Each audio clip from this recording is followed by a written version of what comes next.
What's good, y'all? It's your boy BioSpider 3.0, keeping the action going with the Toybiz Fantastic Four Power Blast Invisible Woman.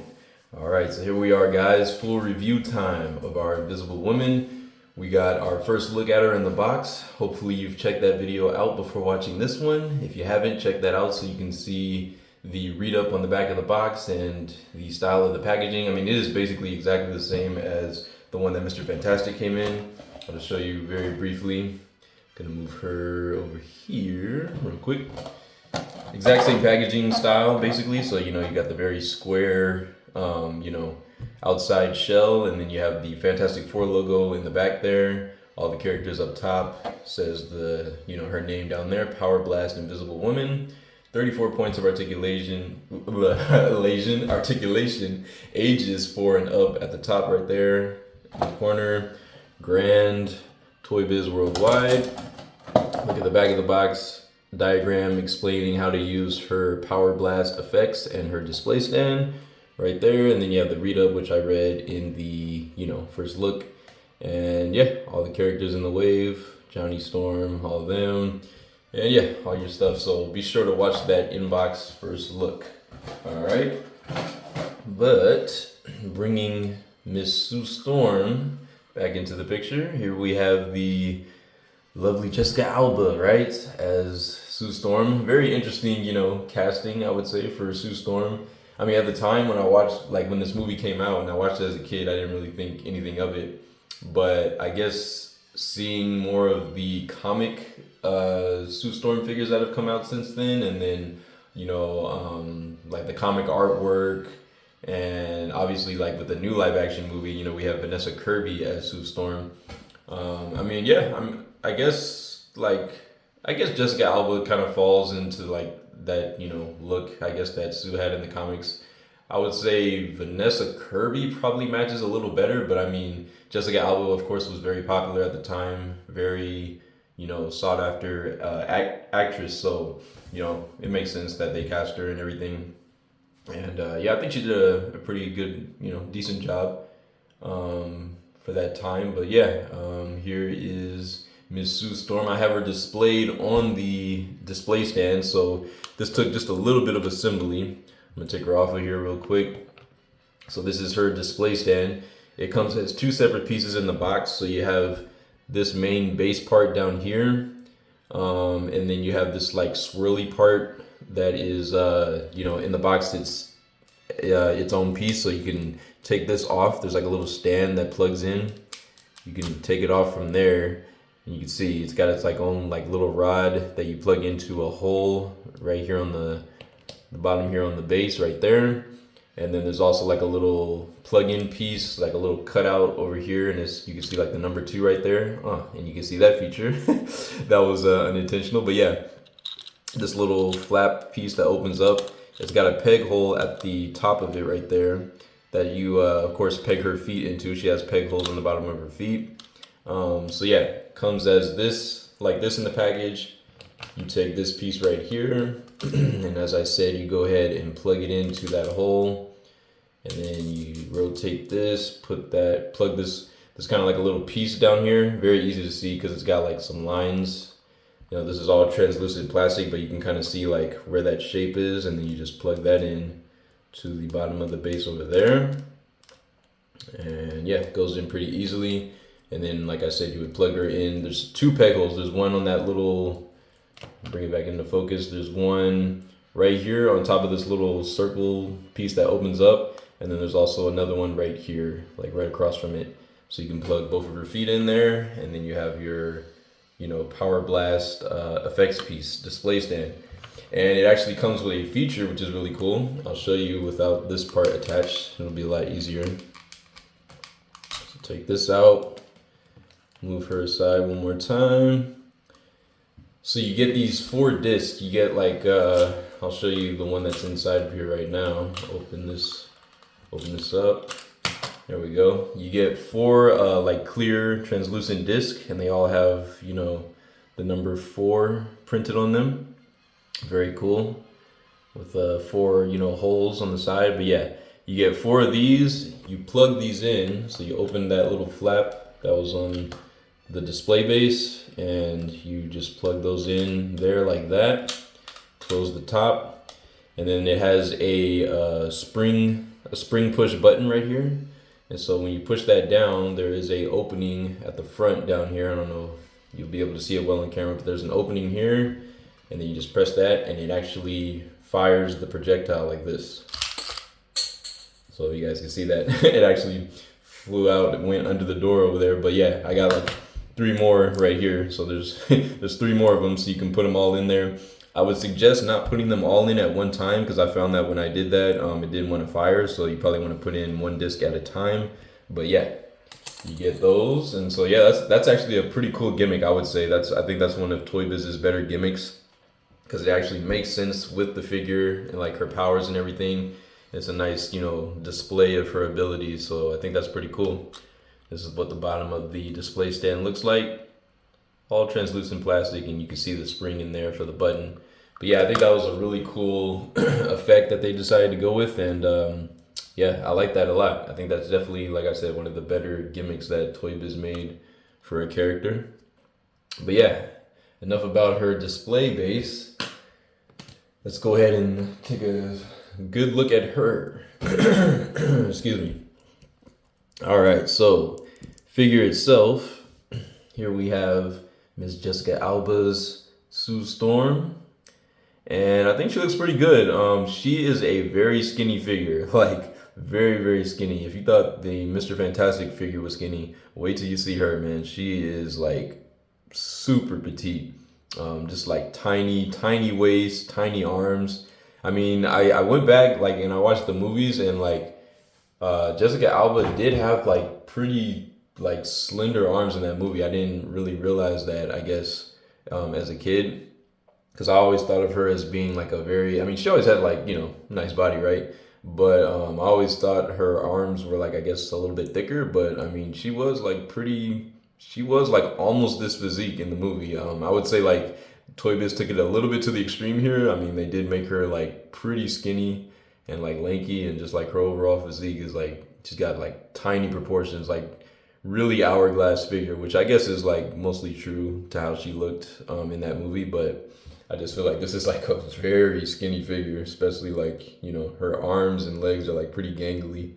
But this is something to point out. I mean, it does look like her. I mean, at least enough, I think. Definitely not like a perfect likeness, right? But this, again, is before that time, before we had face scanning and stuff that Hasbro can use now. So Toybiz had to, this was like original sculpt. So, I mean, I think for the time, I think they did a decent job. I definitely see a little bit of Jessica Alba in there. Definitely not the most likeness in a figure, but, I mean, you could look at it and know who that is, what movie it's from. So, at least I hope you would. So, yeah, there you go. Not a terrible face sculpt. And, it's pretty enough. It's a pretty looking lady. It might not look the most like Jessica Alba, but, it definitely has like its feminine appeal. So that's cool. One thing I noticed is that the 4 on her chest, the logo of the 4 is a lot thinner than the one that was on Mr. Fantastic. I'm going to bring him back in for just a quick second so you can see. You see the 4 logo on his chest. See how thick it is? Like, look how thick the lines are for his 4. And then you look at her logo, it's like very thin. So, I thought that was interesting. Yeah, I'm not sure why they decided to change it up like that, but, I have to go back and watch the movie, but I'm pretty sure that her 4 and, the rest of the team's 4s were all the same as far as like the size and everything, but, like the thickness of the lines. But yeah, that was just something I noticed off the bat. So just wanted to point that out, put Mr. Fantastic to the side. But yeah, bringing her back in, getting into play and display, some articulation action. She has a hinge in the neck, so she's able to lift her head somewhat high, I mean, not super far back, but she can look up, pretty decently. And you can see right there, you can see the hinge in her neck, like the discoloration from the rest of her skin tone. But you can see, how far her head is able to actually like look up and go back. So that's actually pretty decent. She can look down pretty well too. Basically tuck her head all the way in, comes back up side to side, rotation, of course. She can, spin a full 360. Her hair is made out of like a pretty rubbery type of plastic, so it honestly reminds me. I don't know if you guys have ever had like WWE toys from like Mattel. My cousins grew up watching, WWE, so they had like a lot of the action figures that Mattel made, and the hair, like her hair, honestly feels just like the hair on those figures. It's like it's like a softer, pliable plastic. It's not like super hard, so it does have like some stretch to it, but it is kind of stiff in nature. So, when you turn her head, it is gonna kind of like run into like her collar piece up here. So just be aware of that. You might have to like move her hair, put it like over the collar if you want to get a full turn or something like that. But yeah, not bad. I think it's a pretty good sculpt. It's got some nice shading in it too. It's not just one solid color. They actually put like a bit of a wash, maybe like a brown or gold wash into the blonde of her hair. So gives her hair a little bit of depth. So that looks pretty cool. Pretty nice sculpt all around for the hair as well. So yeah, that's cool. No real like nuanced posing or anything like that, but that's to be expected obviously with a figure like this. She can raise her arms. She's on ball hinge shoulders. She can raise her arms super high because she's so skinny and the shoulders themselves are so small. You can actually get her raising her arms super high, like basically Y pose. So that is pretty cool. It's a lot of range going up. Now these are some of the best female shoulders I've ever seen on a figure. And why do I say that? Because if you know anything about modern day Marvel Legends, the female figures rarely ever get bicep swivels or double jointed elbows. And Toybiz has done both here, all right? So Hasbro, I don't want to hear any excuses, because not only did they give her both of those points of articulation, but look how skinny her arm is, dude. I used to think that, maybe it was just too hard for them to like install that type of articulation into like such a skinny arm, because most of the females comic figures are drawn like pretty slim, right? But I mean, look how small this arm is. Like this is the tiniest, skinniest arm I've ever seen, probably on an action figure, period. And they still managed to be able to give her double jointed elbows and a bicep swivel. So look at this. She has rotation in the bicep. A very nice cut, right? Lines up pretty well. Like it's definitely not seamless. Like you could tell where the cut is, but it does look very good. It lines up with the rest of her arm, doesn't stick out too much. And as skinny as her arm is, she has a bicep swivel. Like, come on, Hasbro, no excuses. And then she has, all right, she's got double jointed elbows on top of that. Okay. And she's able to obviously bend her arm back super far, like way better than a 90. So very, very nice range in the elbows. Coming back out.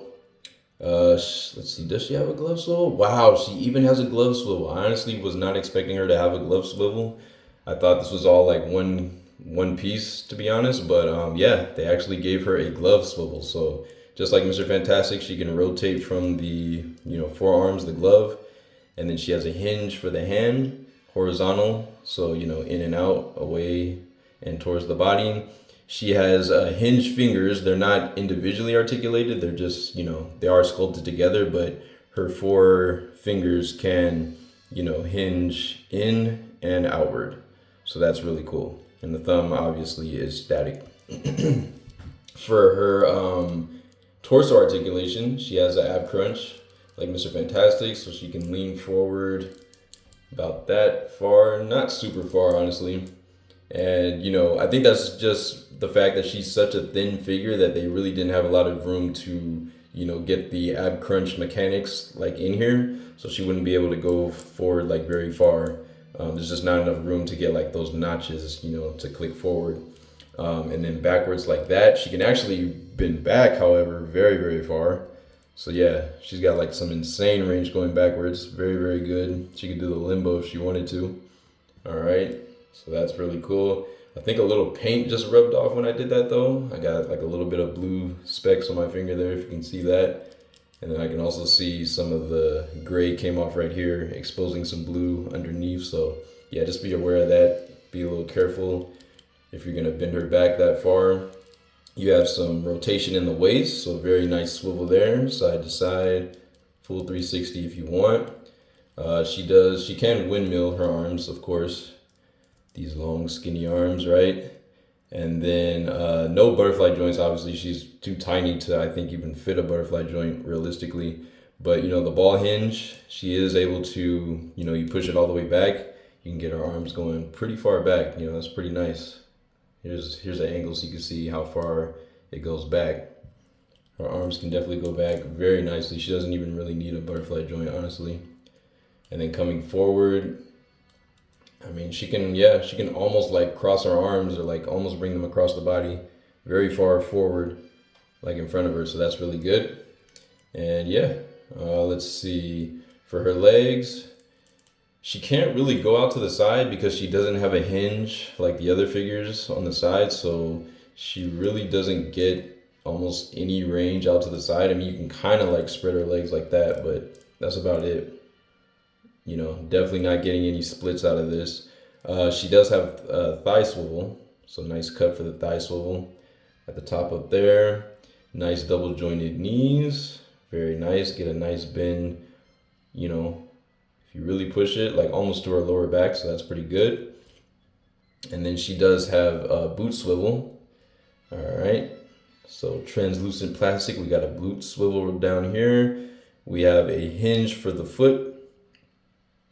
And so she can get pretty much almost all the way on her tippy toes, which is nice. She's able to kick her foot up decently high as well, so that's really good. And she does have a toe hinge, so she can point her toes up that far, okay?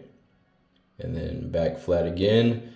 And I think she has a little bit of an ankle swivel or rocker. I think that's really just because there's no surrounding plastic down here by her ankles, and because like they made the sculpt of her boots so thin that there's nothing really hindering the sides. So, that was probably like an unintentional thing, but she can actually like swivel her ankle, side to side.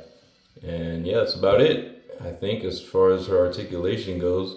Oh, kicking forward. She can kick forward decently, not quite to a 90 degrees, but I think that's decent enough. She gets kind of close.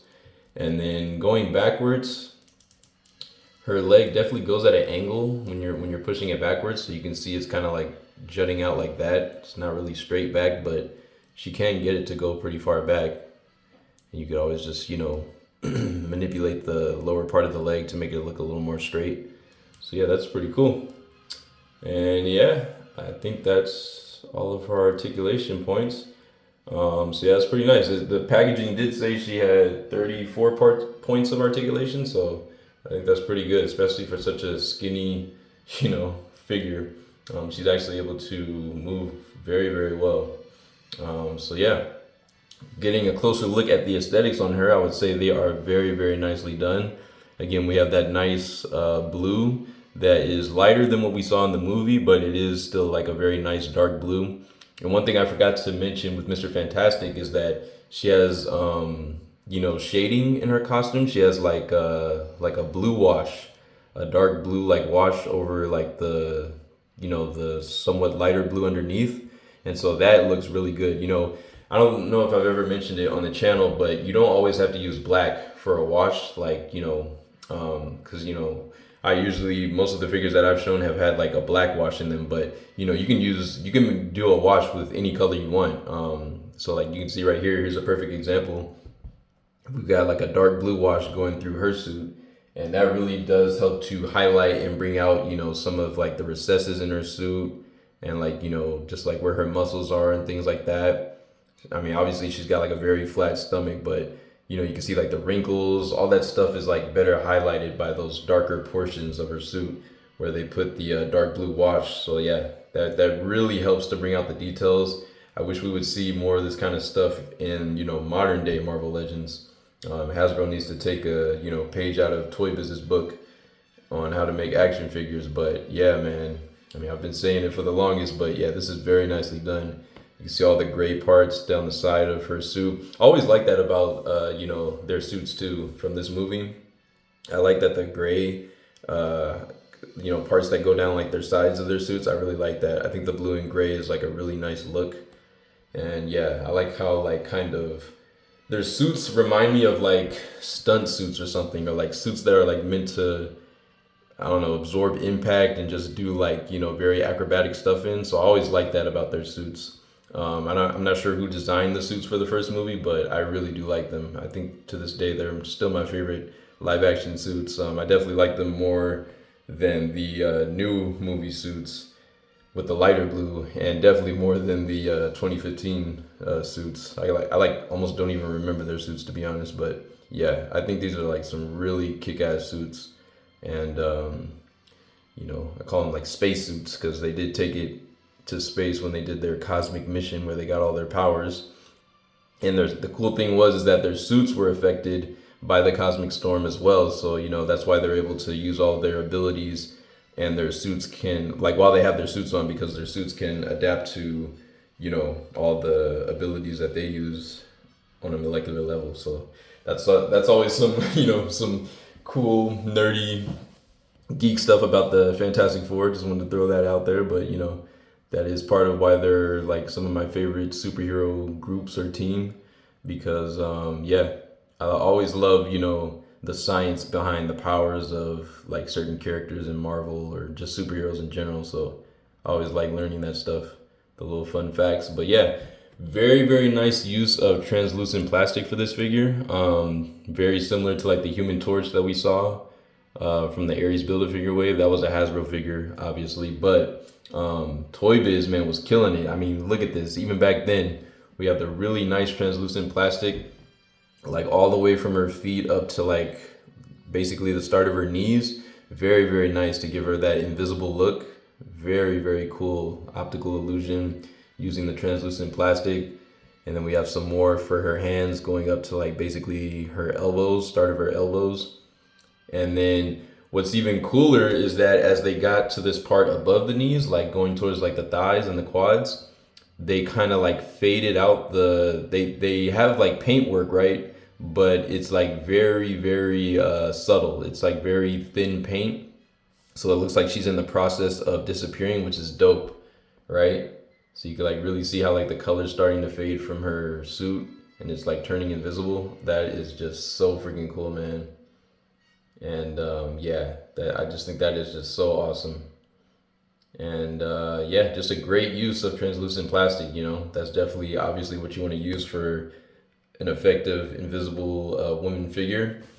And I would argue for like a live action Human Torch that translucent plastic is also the way to go for him to like really make him look more realistic. If you're doing a comic version, obviously you can use the more opaque solid colors and paint, but I think for like a live action version, the translucent works very well for Johnny Storm as well. But yeah, that is pretty much it. That's a look at our Sue Storm. She is a very nice looking figure. I want to point out there is a variant of this figure that is like super rare. I think I did see a listing online, but it was just a little too expensive for me. So I was trying to like wait and see if I could find it cheaper, but there is a super rare variant that I think was part of like the same wave as this one, where she is fully uniformed, so she doesn't have like any translucent plastic on her. So it's just like her standard look, full uniform, no translucent or like invisible parts on her. So that is like the most rare one apparently to find. And like I said, I did see one listing, but it was just a little bit more than I wanted to pay. But if it's still up, I might end up going for it because, as I'm going through all this Fantastic Four stuff, I'm thinking that for my collection, I really want to get, if I can, like all the figures of each wave, or at least like most, like maybe like 95% of them. Some of them, I could probably live without, but she has like, I think, yeah, at least 4 or 5 different versions of like her releases. Like there's so many things that Toybiz did. I didn't even know Toybiz had made so many versions of these F4 characters, but she has like a lot of different versions, like partially invisible, fully invisible.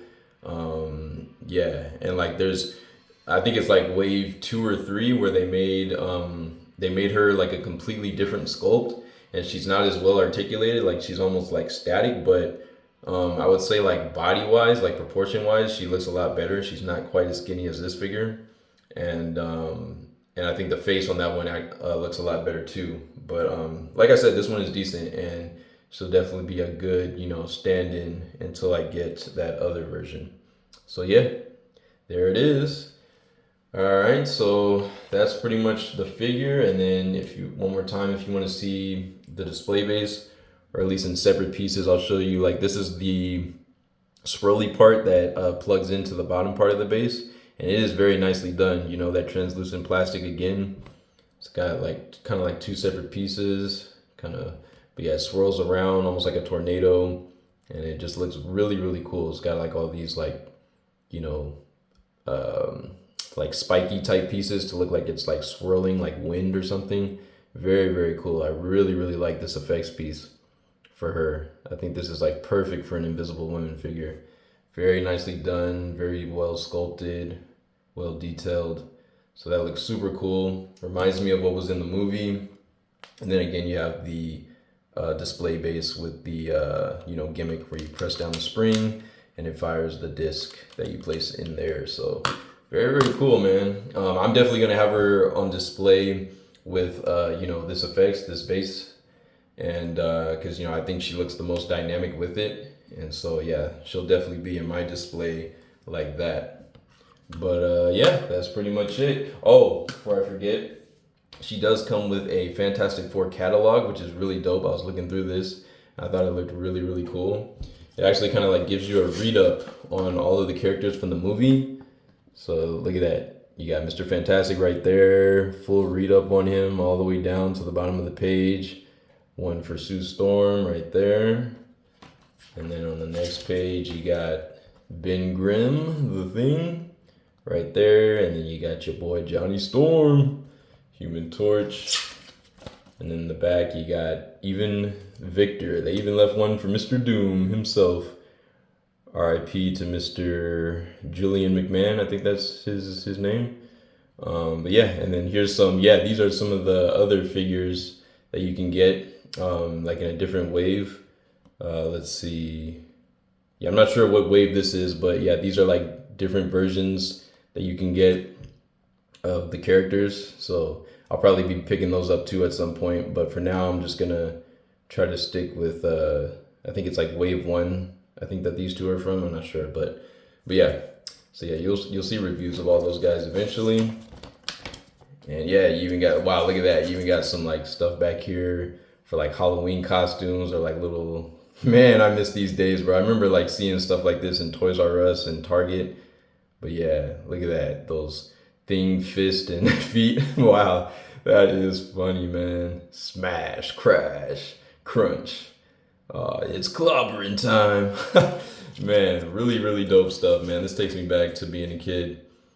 Looks like they have a giant Thing figure. I think maybe he talks. Yeah, it looks like a talking Thing. Wow, that is really dope. So yeah, that's your Fantastic Four catalog that comes with this Invisible Woman. Very, very cool. I love stuff like this, man. I love to keep stuff like this as like a souvenir. Brings back a lot of nostalgia. But let's go ahead and get into size comparisons before we run out of time. Like Mr. Fantastic. All right, so let me get her standing here. All right. I didn't put her on the display base, but I mean, you guys saw her front to back. We don't need to do all that. First up, here she is with her mans. All right, Mr. Reed Richards, our, Mr. Fantastic that we just looked at. And I think they look really, really nice side by side. I can't wait to get all the characters to have them in my display. Here is the Ares Build-A-Figure Wave Johnny Storm until I get my, movie Johnny Storm to pair up with them. And yeah, I think he looks pretty cool with them too. He's definitely quite a bit taller than Sue, a little bit taller than this Mr. Fantastic as well. But like I said, Hasbro tends to kind of like upscale Marvel Legends, so their figures were probably a little bit taller than a lot of the older Toybiz figures, but I think you can still make that work in a display. I think that would look really cool. Obviously, Johnny would stand out not only because of like his different look, but like the giant four on his chest compared to like theirs. But yeah, it's just interesting to me how different their fours are, and they're from the same movie. But you know, sometimes that's just how figures go. So moving these two out the way. From McFarlane Toys, we have the DC Rebirth Deathstroke. And then we'll bring in a Toybiz. Dang, what was this Spider-Man called? I can't remember the name of this guy off the top of my head, but I just call him like the Alex Ross Spider-Man because his suit is clearly based on the Alex Ross style. But you know, I do have a review of him on the channel, so yeah, I just can't think of his name, his particular figure name off top. But there's the two of them. He scales pretty well with her, just a little bit taller, and then obviously this guy is towering over both 7-inch scale figures. So there you have that. Let's move these out the way. For Black Series, we'll bring in, again, Mr. Count Dooku. And then for G.I. Joe, we have a Snake Eyes from the Snake Eyes Origins movie. All right, and you can see those. And yeah, she scales all right with them. She is tiny. She's gonna look tiny next to just about anybody that she's next to because she's so small, like so skinny. But she is decently tall though, so she's not gonna get like dwarfed typically by anyone. So, but yeah, she kind of holds her own with those two. Dooku is a taller guy anyways. And then for another G.I. Joe, we have the Android figure. For Lightning Collection, we have a Lunar Wolf Ranger from Wild Force. All right, so I think she scales pretty well with them. She does look tiny, at least from this angle, but yeah, I think it'll definitely work. Like height wise, she definitely fits in, I think. And then let's see, we'll bring in the Mafex Daredevil. Okay, Mafex comic Daredevil, and then we have the Sentinel Wave Cyclops right here. All right. Looks like Cyclops is like saluting y'all. He's like, "What's up?" I got him. I have him displayed like that because I like to have him look like he's doing his optic blast. But yeah, there you go. I think that works out all right. So there's those two. Bringing in the Spider-Man Retro Card Black Cat right here from Hasbro. They're next to some females, and then we have Pink Lightning Collection Ranger from In Space right here. And yeah, I think that works out pretty good. Scaling well, scaling well. Putting these aside, here we have the Fortnite Dire figure, Dire the Wolf. And then for Mattel, we have a DC Universe All-Star Classics Batman, New 52 style Batman. So yeah, that's how she scales with them. She looks tiny next to Batman.